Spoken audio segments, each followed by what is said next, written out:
আচ্ছা, চিড়ে তো সবার বাড়িতেই আছে। তো প্রথমে চিড়েটাকে জল দিয়ে বার 2-3 ধুয়ে এক্সট্রা জলটাকে ঝরিয়ে নেবে। এবারে মিক্সার গ্রাইন্ডারে খানিকটা ভেজানো ছোলার সাথে ওই ধুয়ে রাখা চিড়ে, আদার টুকরো, কয়েক কোয়া রসুন, সাথে স্বাদ অনুযায়ী কাঁচা লঙ্কা, কয়েকটা কারি পাতা, গোটা জিরে এবং মৌরি অল্প জল দিয়ে একটু মাখো মাখো করে ব্লেন্ড করে রেখে দেবে।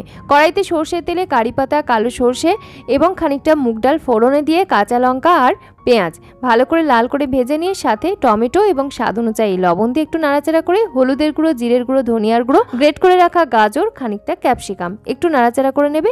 এবার এটাকে ঢাকা দিয়ে একটু মুছতে দেবে। এবারে যে ব্লেন্ড করে নিয়েছিলাম চিড়ে এবং ছোলা, সেটার সঙ্গে ফ্রাই করে রাখা সবজি এবং ফ্রেশ কুচানো ধনেপাতা দিয়ে খুব ভালো করে হাত দিয়ে থেসে থেসে মেখে নেবে। প্রয়োজন পড়লে চালের গুঁড়ো কিংবা বেসনেরও ব্যবহার করতে পারো। তারপরে এখান থেকে কাটলেটের আকারে গড়ে নিয়ে কড়াইতে সামান্য সর্ষের তেল গরম করে তার মধ্যে এই কাটলেটগুলোকে উল্টে পাল্টে ভেজে গোল্ডেন ব্রাউন কালার ধরিয়ে নিলে তৈরি হয়ে যাচ্ছে দারুণ সুস্বাদু, ভীষণ মুচমুচে চিড়ে এবং ছোলার কাটলেট। স্বাস্থ্যকর তো বটেই,